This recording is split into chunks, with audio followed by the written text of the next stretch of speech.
मैं सच्ची कहानियाँ सुनाना पसंद करता हूँ, झूठ बोलने से बचता हूँ। मैं आपको 3-4 छोटी छोटी कहानियाँ सुना रहा हूँ। ये सारी कहानियाँ सच्ची हैं, 1-1% सच्ची हैं, पर मैं किसी का नाम नहीं लूँगा। जिनकी कहानी है उनका नाम नहीं लूँगा, उनकी प्राइवेसी का मामला है। पर हाँ, सच्ची कहानियाँ हैं। अच्छी बात है कि इन कहानियों के किरदार हम लोग नहीं बने, ईश्वर करे हम कभी ना बने, लेकिन कहानियाँ सच्ची हैं। जब मैं दिल्ली आया था 1990 में, मैं हरियाणा के एक शहर से, भिवानी से दिल्ली आया था पढ़ने के लिए। मेरे ड्रीम कॉलेज में हंसराज भी था, पर मेरा संयुक्त से मेरा एडमिशन जाकिर हुसैन में हुआ।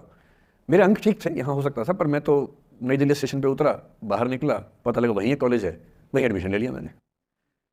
तो लोगों ने कहा कि यार कैंपस बड़ा अच्छा होता है। मैंने क्या फ़र्क पड़ता है, कॉलेज कॉलेज होता है, छड्डो, यही छड्डो में सिखाने आया हूँ आप लोगों को। ठीक है, स्टेशन से निकले वहीं कॉलेज है, मैंने घर जाना होगा तो आराम से कॉलेज से निकल जाएंगे, क्या रखा कैंपस में। पर मेरा एक दोस्त जो मेरे साथ ही आया था उसी शहर से, उसने एडमिशन हंसराज कॉलेज में लिया। मैं और वो स्कूल के डिबेटर्स थे, डिबेटिंग में हम लोग स्कूल टाइम से काफ़ी एक्टिव थे। डीयू में आए तो यहाँ भी एक्टिव रहे। डीयू में मैंने करीब 5 साल डिबेटिंग किया। मेरा ख्याल है कि लगभग 300-400 डिबेट्स मैंने जीती होंगी डीयू में, कुछ हारी भी होंगी, लेकिन मैंने खूब डिबेट, वो मेरा दरअसल दाना पानी था, रोजी रोटी मेरी वही थी कॉलेज के दिनों में। घर से पैसे मैं लेता नहीं था, मिलते भी नहीं थे, देना क्या था, ऐसी स्थिति भी नहीं थी उस समय मेरे घर में कि मिल सके। तो डिबेटिंग मेरा रोजगार था, एम्प्लॉयमेंट था, मेरा उससे काम चल जाता था आराम से। उसका भी चल जाता था, वो हंसराज से था, मैं जाकिर हुसैन से था। हम खूब डिबेट से मिलते थे। अक्सर ट्रॉफी या तो हम जीतते थे या वो जीतता था, कोई भी जीते रूम पे ही आती थी, क्योंकि हम रूममेट्स थे, एक साथ ही रहते थे। वो मुझसे योग्यताओं के मामले में 21 था, बल्कि अगर वो 21 था तो मैं 15 ही रहूँगा या 12 रहूँगा, 22 या 21 तो नहीं रहूँगा, मुझसे बेहतर था योग्यताओं में। बड़ा अच्छा व्यक्ति था। ग्रेजुएशन के बाद मैंने एमए हिंदी साहित्य में एडमिशन लिया, जबकि बीए ऑनर्स हिस्ट्री में किया था मैंने। उसने तय किया कि वो कुछ और करेगा, प्रोफेशनल कोर्स करेगा, नौकरी करेगा, तो वो चला गया दिल्ली से। मैं दिल्ली में रहा। फिर मैं एमए के बाद तैयारी करने लगा यूपीएससी की। तब तक मैं यूजीसी जेआरएफ कर चुका था। पहला अटैम्प्ट दिया, प्रीलिम्स हो गया। मेंस मेरा 96 के मेंस की बात कर रहा हूँ, मेंस शुरू होने वाला था, 2 दिन रह गए थे। करीब 10 दिन पहले वो मेरे पास आया हुआ था दिल्ली में, मिलजुल के अच्छे से बात कर गया था। उन दिनों उसका एक प्रेम संबंध कहीं हमारी ही एक मित्र के साथ चल रहा था। हम सब दोस्त थे, तो उनमें से 2 लोगों का आपस में एक अफेयर था। मुझे नहीं पता क्या हुआ, लेकिन मेरे मेन एग्ज़ाम से 2 दिन पहले रात को 12 बजे एक फ़ोन आया और ये बताया गया कि मेरे दोस्त ने फंदा लगा के अपनी जीवन लीला समाप्त कर ली है। वो दिल्ली से दूर था कहीं, और जिस व्यक्ति के बारे में मेरी राय ये थी कि उतना जीवट वाला व्यक्ति कोई हो नहीं सकता, जो ज़िंदगी से हार सकता ही नहीं, जिसके होने से कई लोग हमेशा जीता हुआ महसूस करते हैं, वो चुपचाप एक बंद कमरे में ज़िंदगी से हार गया। मैं आज तक नहीं समझ पाया कि ऐसा कैसे हुआ। बाद में टटोला, उसके पेरेंट्स से बात हुई, भाई से बात हुई। उन्होंने उसकी याद में एक सोशल वर्क शुरू किया ताकि किसी और बच्चे को ऐसा न करना पड़े। तो जो हल्का हल्का अनुमान हुआ वो है कि शायद कुछ ऐसा था रिलेशनशिप में जो नहीं संभल पाया था, और रिश्ता टूट ना जाए इसका दबाव बहुत ज़्यादा था, और वो दबाव झेल नहीं पाया। इस उम्र में ऐसा फेज आता है, कई बार आता है। ये एक कहानी है, हंसराज कॉलेज से ही जुड़ी है, इसलिए मैंने सोचा कि वहीं से बात शुरू करूँ। नाम जैसा कि मैंने कहा मैं नहीं बताऊंगा, तो नाम बताने का मतलब भी नहीं। और वो जिसकी मैं कहानी सुना रहा हूँ, आप लोगों के जन्म से पहले की बात है। आप तो सब 21वीं सदी वाले बच्चे होंगे ना, जेन ज़ी होंगे आप सब लोग, तो ये तो बहुत पुरानी बात है। एक दूसरी कहानी सुनाता हूँ। मैं आपको 2-3 कहानियाँ सुनाऊंगा, फिर उन सबका सार निकालेंगे एक साथ हम लोग। दूसरी कहानी ये है कि जब मेरा सिलेक्शन हो गया 97 में, 96 अटैम्प्ट में पहली बार में मेरा सिलेक्शन हो गया था। मैं एक्सटेंशन लेके तैयारी कर रहा था, और डीयू में मैं पढ़ा भी रहा था उस समय। तब मैं शायद डीएवी कॉलेज में था या अग्रसेन, मैं 2 जगह पढ़ाई डीयू में, तो उनमें से किसी कॉलेज में पढ़ा रहा था उस समय में। तो उस समय एक लाइब्रेरी है कैंपस में ही, सेंट्रल रेफरेंस लाइब्रेरी, आप जानते होंगे, सीआरएल बोलते हैं, जो विवेकानंद जी की स्टैच्यू है उसके सामने ही वो लाइब्रेरी है। उस लाइब्रेरी में नीचे सब बैठ के पढ़ते हैं, और टॉप फ्लोर पे रिसर्च फ्लोर है, जहाँ एमफिल पीएचडी वाले बच्चे पढ़ते हैं। मैं उस समय शायद पीएचडी कर रहा था या एमफिल खत्म हुई थी, वहीं बैठता था, पढ़ता था रोज़। कई दोस्त पढ़ते थे हम लोग वहाँ। हम सुबह 8 बजे लाइब्रेरी खुलते ही वहाँ घुसते थे, रात को 1 बजे निकलते थे लाइब्रेरी बंद होने के समय। तो वहाँ एक छत थी, छत पे छोटी सी कैंटीन थी, जहाँ हम लोग जब जब बोर होते थे दिन में 3-4 बार जाके चाय पीते थे। चाय पी ली, बिस्किट खा लिया, थोड़ी गप्पे मार ली, वो सब वहाँ करते थे। तो वहाँ मेरे बहुत सारे दोस्त थे, उनमें से कई लोग अब बहुत सीनियर सिविल सर्वेंट्स हैं, कुछ लोग प्रोफेसर्स हैं डीयू में।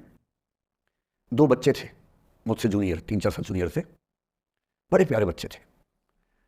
मुझे उस समय तक पढ़ाई लिखाई का शौक अच्छा खासा हो गया था, तो वो रोज़ मेरे साथ बैठते थे केवल बात करने के लिए। किसी मुद्दे पर बहस करनी है तो बहस होती थी, समझते थे। फिर मुझे पता लगा कि वो दोनों रिलेशनशिप में हैं, रिश्ते में हैं, दोनों ने शादी भी कर ली। उनकी योजना DU में पढ़ाने की थी या सिविल सर्विस की भी थी शायद, पता नहीं। मेरा इंटरेक्शन बहुत ज़्यादा उससे बदला नहीं उनसे, क्योंकि मैं सर्विस में चला गया था। इतने जिज्ञासु बच्चे थे दोनों, इतने जिज्ञासु कि उनसे मिलकर तबीयत खुश हो जाती थी कि हर चीज़ जानने का मन करता था उनका, हर विषय पढ़ने का मन करता था। एकदम जीवन से भरे हुए बच्चे, आंखों में चमक ऐसे। फिर दोनों की शादी हुई तो मैं शादी में जा नहीं पाया, क्योंकि मेरा रिश्ता सिर्फ लाइब्रेरी में 1 घंटा गप मारने वाला था, उससे ज़्यादा था नहीं रिश्ता उनके साथ। फिर सुनता रहता था कि मैं सब बढ़िया चल रहे हैं, पढ़ाई कर रहे हैं, तैयारी कर रहे हैं। इंटरकास्ट मैरिज की उन लोगों ने, खूब हंगामा हुआ, दोनों घर में तलवारें खिंच गई, किसी तरह से तलवारें संभाली गई, मैनेज हुआ, दोनों साथ रहने लगे। और फिर 3-4 साल के बाद एक दिन मैंने खबर सुनी कि उस बच्ची ने फंदा लगा के जीवन लीला समाप्त कर ली। ये बात भी दिल्ली विश्वविद्यालय की है, उस दौर के सब लोग इस कहानी को जानते हैं। मेरे ख्याल से ये दोनों कहानी आपके प्रिंसिपल मैडम जानती होंगी, नहीं ध्यान कर पाएंगे तो मैं उनको जैसे नाम बोलूंगा अकेले में वो तुरंत समझ जाएंगे मैं किसकी बात कर रहा हूँ। मैं आज तक नहीं समझ पाया कि ऐसा क्या हुआ होगा। तो बाद में अनुमान जो हुआ वो ये, इंटरकास्ट मैरिज, परिवार का दबाव, समाज का दबाव, आपस का दबाव, टॉक्सिक रिलेशनशिप, अंत में उस दबाव को न झेल पाना और जीवन समाप्त कर देना, ये हुआ। ये 2 घटनाएं हैं। एक तीसरी घटना ये है कि दिल्ली में आज से 25 साल पहले घटना घटी। आप लोग तो बस पैदा हुए होंगे, घुटनों में चल रहे होंगे, या उससे 5-7 साल पहले की बात रही होगी। ये घटना दिल्ली के सब सीनियर लोग जानते हैं, जिनकी उम्र 35-40 साल है वो सब जानते हैं इस घटना को। मोबाइल फ़ोन में वीडियो नया नया आया था उस समय। अब तो आपके हर फ़ोन में वीडियो है, अब तो सामने भी है, ताकि आप वैसा वाला मुंह बना के सेल्फी खिंचवा सके। पाउट बोलते हैं ना, मैं उसको देसी भाषा में सूअर जैसा मुंह बोलता हूँ, और वैसा ही बनता भी है, क्यूट क्यूट सा सूअर जैसा मुंह बना के लोग सेल्फी खिंचवाते हैं, उसको बोलते हैं पाउट। तब तो कैमरा फ़ोन में पहली बार आया था, तब लोग अभ्यस्त नहीं थे। अब जैसे आप लोग कितने अभ्यस्त होंगे, हम भी होने लग गए अब हम किसी से बात करते हैं तो हम ये एज्यूम करके चलते हैं कि उसने फ़ोन में कुछ ना कुछ ऑन कर रखा होगा, या तो आवाज़ रिकॉर्ड करेगा या वीडियो बनाएगा। तुम कितने केयरफुल के बोलते हैं, कितने कॉन्शियस रहते हैं। और सर्विलांस सोसाइटी की सबसे बुरी बात यह है कि हम हमेशा चौकन्ने रहते हैं, हम सहज हो ही नहीं पाते। सहज रूप से 2 लोग बात कर लें, हो ही नहीं पाता।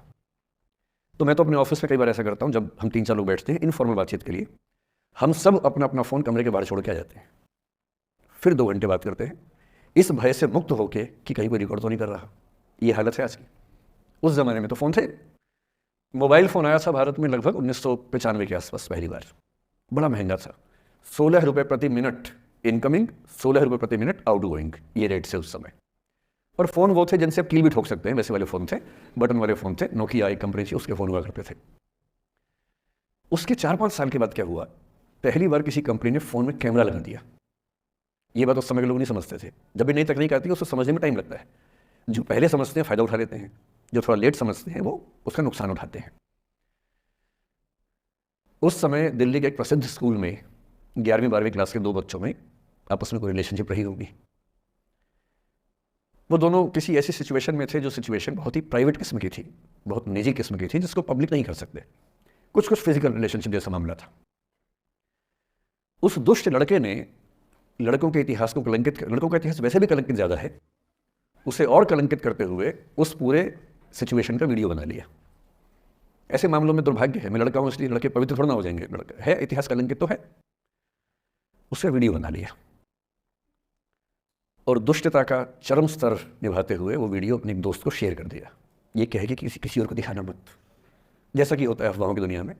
हर अफवाह एक व्यक्ति एक को ही बताता है, ये कह के किसी और को मत बताना, और अगला व्यक्ति भी अगले को यही कह के बोलता है किसी और को मत बताना, और इस तरह से पूरे शहर को खबर होती है और सबको लगता है कि सिर्फ मुझे पता है। वो वीडियो फैल गया। नए नए फ़ोन आए थे, पर वो फ़ोन कम लोगों के पास थे, कैमरे वाले फ़ोन। तो फ़ोन से कितना फैलता, ज़्यादा नहीं फैला। लेकिन उस समय दिल्ली की एक कुख्यात मार्केट हुआ करती थी, पालिका बाजार, अभी भी है, पर तब वो कुछ और कामों के लिए कुख्यात हुआ करती थी। अब तो कपड़े मिलते हैं, तब कपड़ों के साथ कई चीज़ें और मिलती थी वहाँ।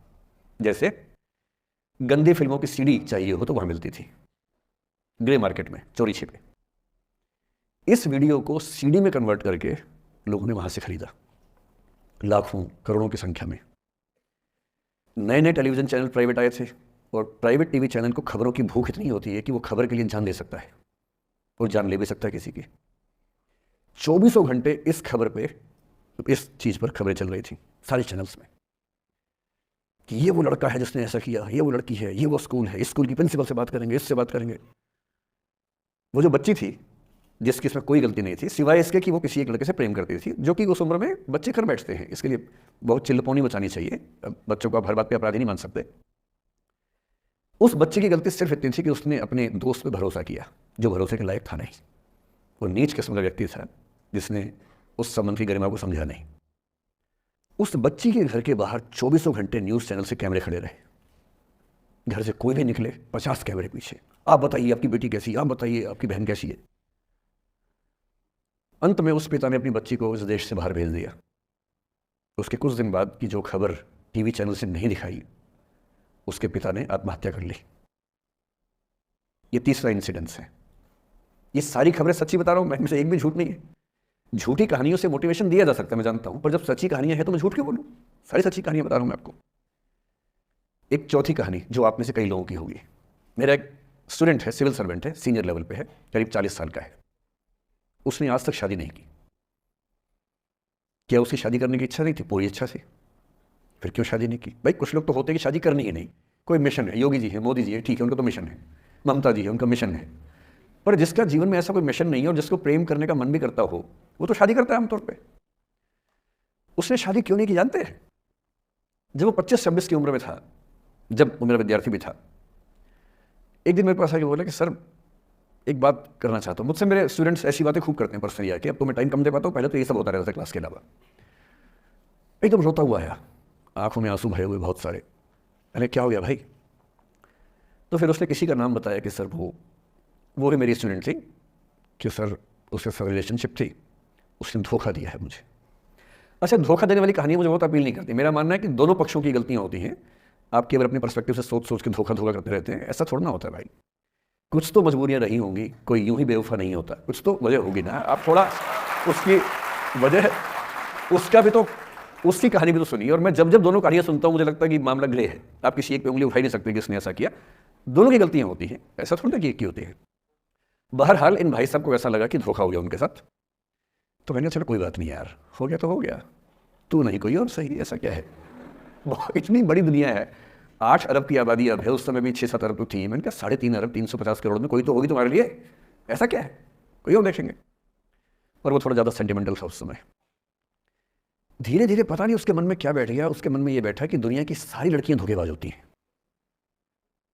ऐसे मूर्खों की कमी नहीं है दुनिया में, ऐसे बहुत मूर्ख हैं।